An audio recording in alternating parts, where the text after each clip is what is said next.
Hello friends of the electrified charging fun and welcome to Electrified Speicher, your channel all around Skoda's e-mobility. My name is Matthias and this time I'm recording here in our cabin in Norway because it's excessive rain outside and we are in the cabin.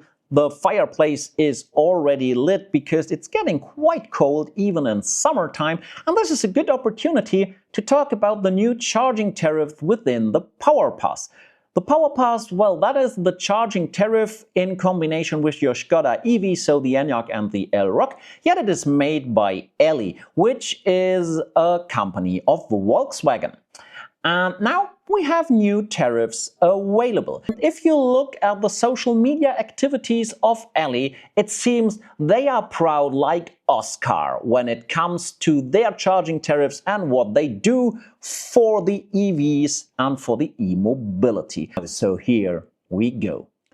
If you're not familiar with the Powerpass, well, the Powerpass is the charging tariff product from Elli. Elli, the 100% company from Volkswagen, providing all charging tariffs to all brands like Volkswagen and Cupra, and so for Skoda. And for Skoda, they are called Powerpass. Powerpass has, or Elli has released new charging tariffs for the Powerpass. The free and the premium tariff still are in place with fixed tariffs, yet in between there are two new ones. There is the Ionity Charge Boost and the Ionity Charge Ultra tariff. These are new ones. And they are quite similar to what Ionity itself offers. With Ionity, you can also have free, you can have the Passport Power or the Passport Motion. And Motion is the same as here with Boost, and Power is the higher one, lower prices, more subscription fee, so the Ultra. And the prices are comparable. The subscription fee, the monthly one, is identical, and the prices at the Ionity charger is also identical. So now you're thinking, what's up with this? Why did they do that? Well, Ionity is one favorite charging network in whole of Europe. Therefore, it might be interesting because your Enyaq or your Elroq has Plug&Charge. So simply plug and charge without using a card or an app to authorize yourself, which does not work with the Ionity app itself, as Volkswagen does not open it up to everyone. Maybe the other prices within that tariffs might be competitive, you think, right? So the AC and DC charging prices outside of the Ionity world. And here's the big change. They are no longer fixed. The app says flexible. I would love to show you everything in English, yet I switched the app to English, but everything around the Powerpass stays in German because I think I have a contract done in German, so I'm sorry, I will try to translate. Please accept my apologies that I cannot show this in English. But what does that mean, flexible prices? Well, as the name states, they might change over the course of the day at every single charging point available. So you have no clue what it will cost unless you look it up. How do you now find those flexible pricings for the chargers? Well, you could use your MySkoda app. And how do you do that? Well, first off, you open up the map, then you select the filter for chargers, and then you need to go in that map you are seeing to the charger you want to charge at, no matter where it is, zoom in until you see it, then tap it, and when you tapped it, well, you have to bring up that new tab, slide it upwards, then you see all the chargers, then you have to open the charging point list, where all the chargers are, and select exactly the charging point you want to charge at. And after tapping on that, finally, you see some pricing. And despite the fact that I switched the whole app to English, well, this page is in German. I can't tell you why, so let me translate for you. It shows pricing, then we have a transaction fee here, and the price for each kilowatt hour. And fun fact, if no charger is at the moment available when you want to check, you can't tap on it, so you don't see any prices. This is not Elli's fault. The app comes from Skoda itself, and they really need to step up the game here, because I do not want to look up tariffs like this for charging. And where are the filters like, I only want to see chargers up to a certain price or between one price and another price? No, no, no, this is not good, and there is a lot of work to do if you want to make this a good usability function. But now let's talk about pricing, as we all expect that the prices really drop low when you have such a tariff with a subscription fee each month. So I could now check up 100 or 1,000 chargers all around the globe, wherever you are, because on my English channel I have an audience across all Europe, including not only Europe, Australia, New Zealand, so many viewers from so many countries of the world. So I make it easy. Since we are driving back from Norway to Switzerland, going through Denmark and Germany, I randomly picked 6 charging locations along our route. Non-Ionity ones, because we know the fixed price for the Ionity, even though it varies from country to country. But you can look up the list. There is a PDF attached to it to know what you pay for Ionity in each country with the Ionity Ultra from Powerpass. So I picked up other charging providers. And now let's start up here in Norway, where I currently record this video. Just 10 minutes that direction is Jørpeland. Jørpeland has a recharge charging station. There are 2 triple chargers, 50 kilowatts each. And if you want to charge up there, let's compare now the free Powerpass tariff, the Ultra tariff, the Ionity Ultra, and the ad hoc charging, which is the direct competition. You come to a charger, you put your debit or credit card against it and charge. Well, in Jørpeland with a free Powerpass you pay 60 eurocent. I calculated every price into eurocent to make it comparable. Well, 60 eurocent. And if you have the Ultra subscription, it drops to 56 eurocent, yet you have to pay an activation fee of 52 eurocent. And if you want to pay their ad hoc, well, it's simply 51 eurocent. So the cheapest option there would be paying ad hoc. Next along our route is Stavanger, and there is a lot of chargers. I picked one from Eveni. Well, in the free Powerpass you would pay 60 eurocent a kilowatt hour. And with the Ultra subscription, well, it drops down to 47 eurocent. That's not so bad, yet an activation fee of 52 eurocent applies as well. But if you would pay ad hoc there, you're at 45 eurocents. So again, it's not much, but it's cheaper than every subscription from the Powerpass. Now let's move over to Denmark. And when you follow my videos, you know that I love to charge in Denmark at Appenrade. And in Appenrade, there are a lot of charging providers, a big charging park. And one really nice one, you should visit it whenever you are in the vicinity of it, is the Clever one. Clever has over 30 chargers there, a cafe, stuff like that. If you look up in the app, well, free and Ultra, no price available, says the app here. I'm sorry for the German. I don't know why this is in German while the rest of the app is not. So you could charge, you could activate the charger, yet you have no price. And when you charge ad hoc, well, Clever is not that cheap. It would be 67 eurocent. But directly on the other side is an Eon charger. And there, with a free Powerpass, you pay 94 eurocent, close to 1 euro a kilowatt hour. Insane. Yet with the Ultra, it halves the price, nearly halves the price, down to 58 eurocent, plus activation fee of 52 eurocent. And when you pay ad hoc at the Eon station, 47, again the cheapest option. Now let's move to Germany. And in Germany first I picked a Mehr charging station, also well known from Sweden. And at Mehr with a free Powerpass you would pay 89 eurocent. 89. And with the Ultra, 81 plus activation fee of 59 eurocent. And when you charge ad hoc at the Mehr station, well, 69 eurocent, again the cheapest option. And now to one famous example in Germany, at least, it's EMBW, one of the biggest providers in Germany. With the free Powerpass, it's again 89 eurocent.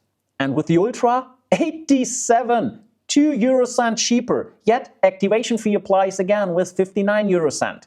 And ad hoc, well, it depends by ENBW, it's between 59 and 89 eurocents, so it might be cheaper, or at least it's the same price. So in every station I picked, you're rather going with ad hoc payment instead of using the Powerpass. In every occasion, it's way too expensive. But let's look at another thing here. And this is how options change between free and Ultra. Look at the fee you pay when you block the charger. With the free pass, it's always applied after 90 minutes. And with the Ultra, it drops down to 60 or in one occasion even 30 minutes. And 30 minutes, don't get me wrong, depending on the Enyaq or Elrock you drive, could be a problem because you might charge longer.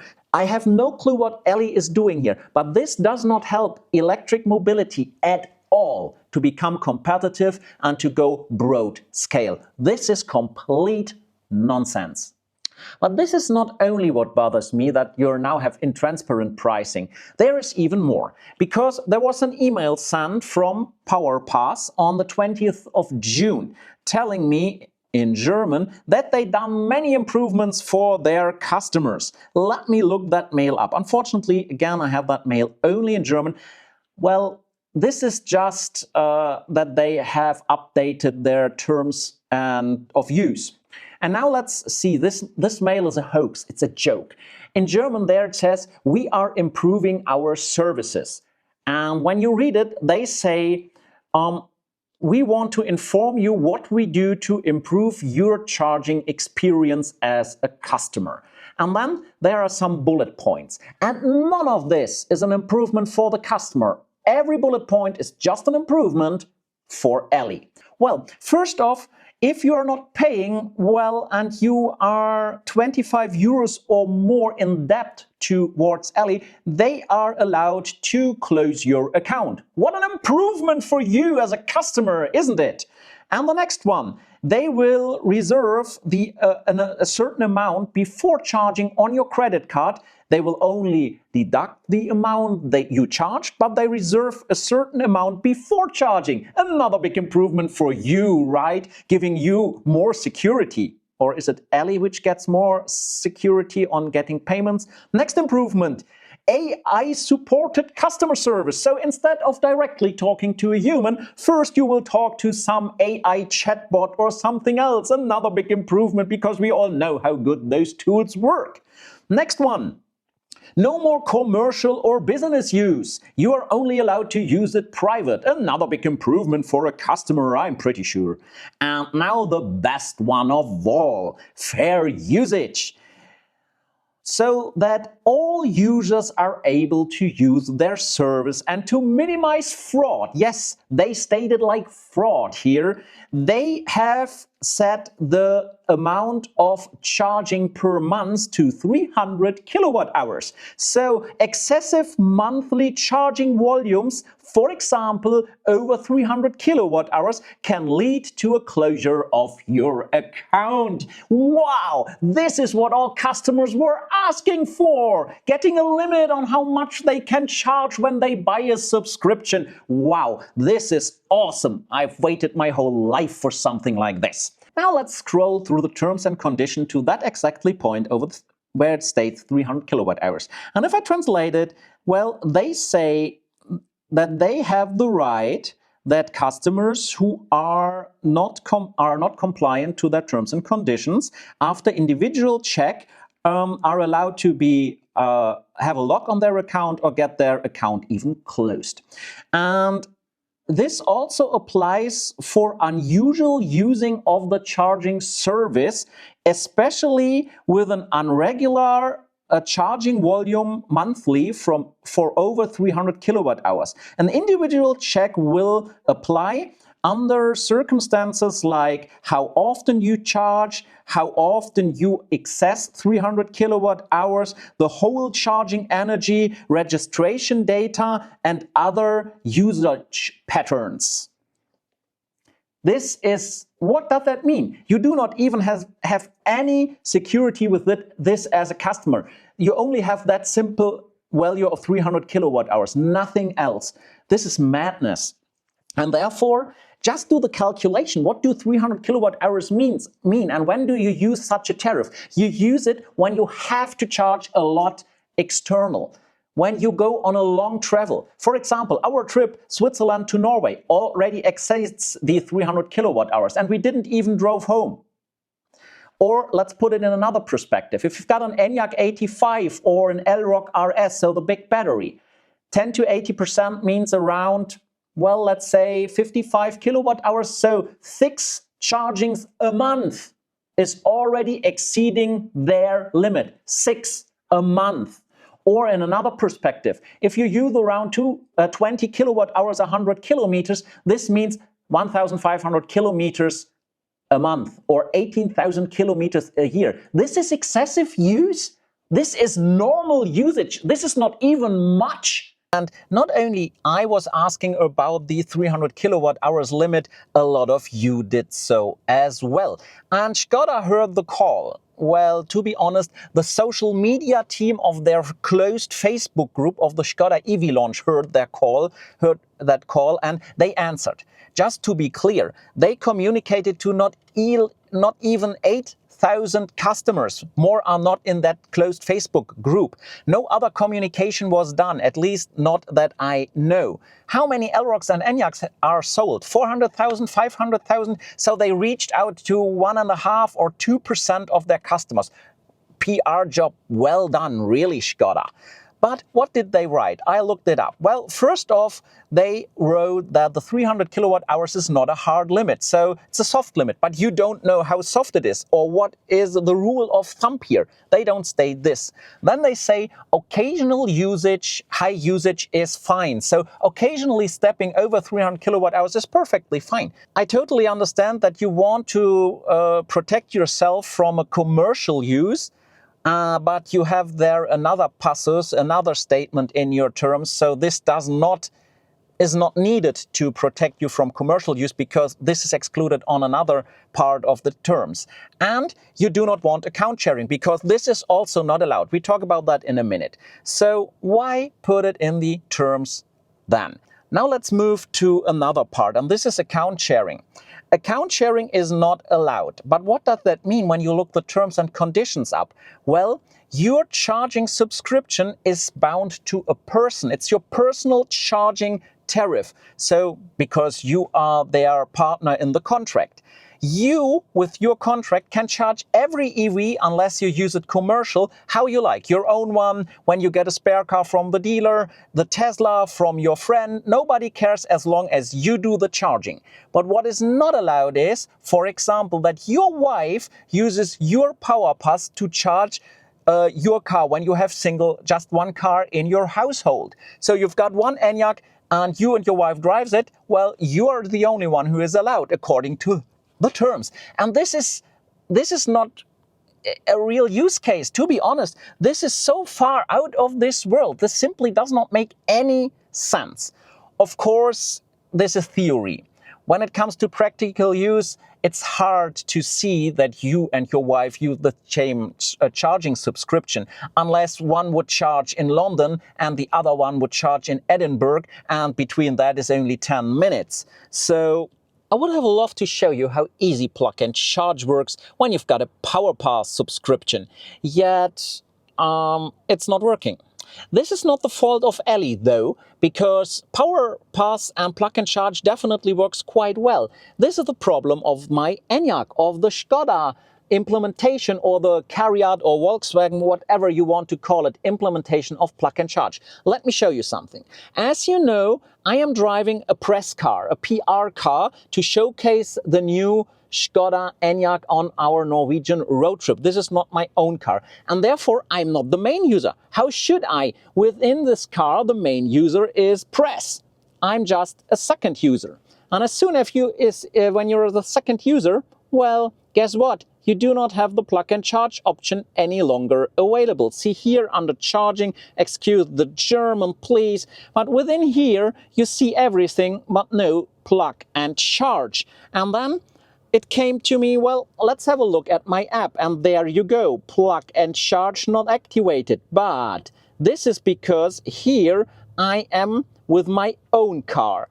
This was done for the German video. When I now switch over to this Enyaq, you see no Plug&Charge anymore here. So this is totally nonsense. Why can't I use Plug&Charge when I'm not the main user? But yesterday I digged into that topic to get a better understanding why it is not possible to do that as a guest user. So I looked up the norm behind it, the ISO norm, which defines Plug&Charge. And there it is stated that at any given time, there can only be one certificate activated to do the communication with the charger. Well, what is that? Well, to activate automatic charging, you need a certificate that identifies the car and the billing address, so the subscription in one, which gets sent to the charger so that the CPO or MSP knows who will pay. And you can only put such a certificate in a Skoda Enyaq or into a Skoda Elroq as main user. Yet the norm says you can have multiple certificates, just one activated at any given time, which makes sense because it has to be a one-to-one relation, so it has to be unique that the charger knows who is to be billed. And here is the problem. I then sent to a contact of mine at Skoda, why can I only do that as a main user? And he said, well, the Skoda EVs can only have one certificate installed. Not only one active, one installed. I guess this will be with the whole MEB platform. And well, here's the problem. A car can be used by different drivers, yet only one is the main user. And what about the guest users? They can't use Plug&Charge? What is that? And here's one thing I need to try out, but I can't with the press car because I'm not the main user in the press car. What happens if the main user installs a certificate, activates Plug&Charge, and has an active subscription, and then a guest user is using that car? Will Plug&Charge work? Theory is one thing, what is happening on the road or at the charger is another. So let's try my theory out. Let's see if Plug&Charge works how I think it does. And therefore, I have activated it here in the app. And as soon as you do this, the certificate is installed and you see you have Plug&Charge here also.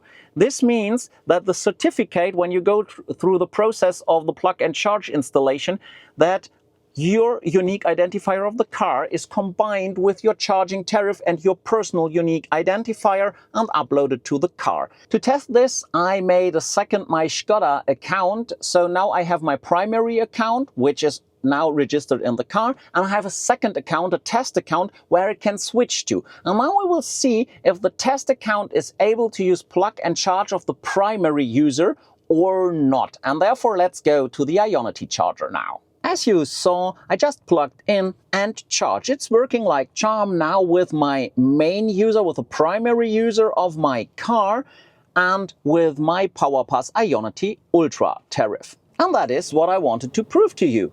I am now here as a test user in my car with a guest account, and Plug&Charge worked like charm, as you saw.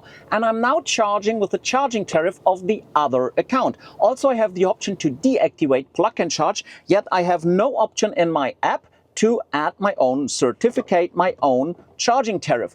And what you've seen here is a fraud against the terms and conditions of Elli, because basically this is account sharing. So I've charged a bit here with the guest account, and when we look at the app up here at the charging tariffs, you see, even if it's in German, that I have no plan selected currently, and here is nothing within the charging history, because both will be on my main account when I switch over now. It's the responsibility of the primary user to deactivate Plug&Charge if he gives his car to someone else.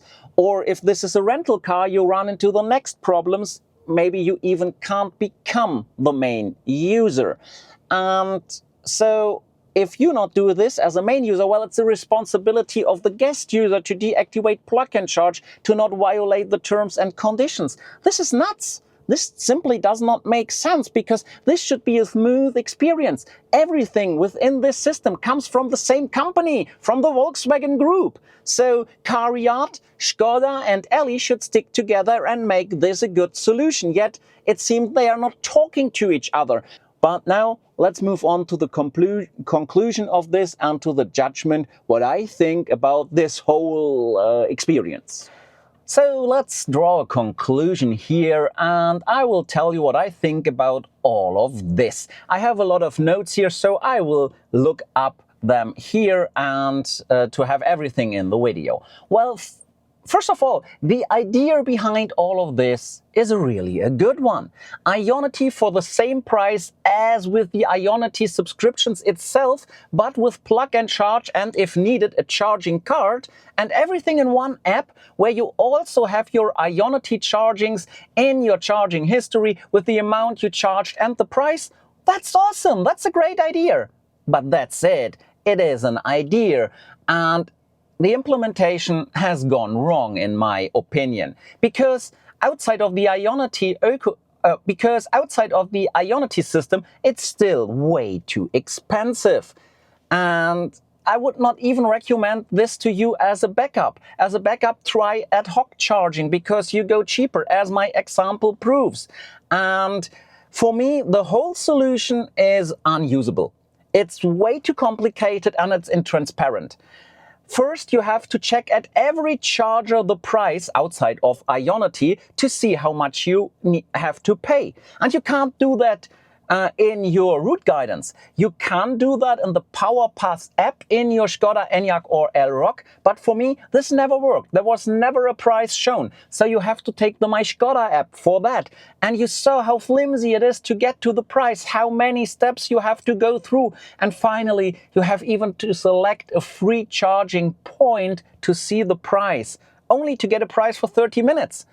And this is very, very unhandy and not usable during driving. Talk about route guidance and charge planning. This has nothing to do with Elli directly, but we have to talk about that. Prices, and when you do such a system with flexible prices, belong into the route guidance, into the overview where you see, here you will charge, this is the amount you charge, and this is the price you pay. This is the place where it belongs. It does not belong in an app on your smartphone. It does not belong in an additional app in your car.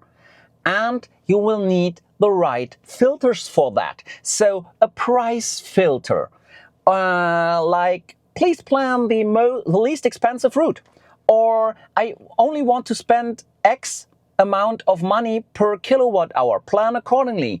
And let me give you the maximum distance along the route I want to drive off to a charger. And I want to give you the charging speed I want, the least charging speed I want. But we do not even have charging provider operator filters, so I'm asking way too much here, I guess. Talking about charging power filters, above 100 kilowatts is the maximum. This is so outdated. This is from the first Enyaqs who can only charge up to 125 kilowatts, which was totally fine then with the filters. But now we've got the RS versions, 185 kilowatts. No, you want the filter 150 kilowatts or even only above 150 kilowatts. Why is this not adjusted to the cars and the charging speed? Not in the app of MySkoda, not in the car. So this is totally out of time. Just talking about prices. For me as a customer, I do not care whether the high prices for outside of Ionity is due to the demands of the CPOs, the charging point operators, what they want for charging, or what an eMSP, so an e-mobility service provider like Elli, wants as a surcharge on it, what other people on the market do with that, or if Elli has done good dealing about the prices, or if nobody wants to give Elli good prices. That is not my concern as a customer. Well, if you stick with Ionity, those tariffs are working as they are the same price as Ionity provides you. Yet now the terms and conditions kicks in. The 300 kilowatt hours a month limit is totally unclear. It is stated in the term that if you do that regular and this is not a hard limit and stuff like that, but why not make the terms and conditions totally clear? Like, if you exceed over a 3-month period the 300 kilowatt hours limit, you will be blocked in your 4th month, so people know what they're up to. And if you can't do that, well then just erase it from the contract. And then this completely nonsense rule about account sharing. You're not allowed to share your account. And you saw what happens when you have Plug&Charge. You will share your account. Maybe you do not even know that you share account, but it is a violation of the terms and conditions. But this is not how reality is. And you can only put one Plug&Charge certificate in your MEB car. So how should anyone else do this? They simply can't use the option. And you need to think about, I need to deactivate it. Why not put for every account a certificate in the car, so everyone can use Plug&Charge and its own tariff. I don't get this. And here is exactly my point. This is all within one ecosystem provided by the Volkswagen Group. Are they not talking with each other? Volkswagen, CARIAD and Skoda and Elli? This is such a bad and wrong charging experience. I don't have any other word for that. The only thing where this is a really good solution is if you stick to Ionity and just don't care about the limit of the 300 kilowatt hours. Just test it out, just charge. And if Elli blocks you, well, then just move back to the Ionity app. So in the end, the only thing I can say, congratulations for the golden raspberry, the Resi for the complete work. Because this is simply not a good experience. And I can only say, dear Volkswagen Group, Volkswagen, CARIAD, Skoda and Elli, you should, again, stick to what Skoda was built on. Simply clever, because this is the opposite of it. Nonetheless, stay full of energy, your electrified Speicher.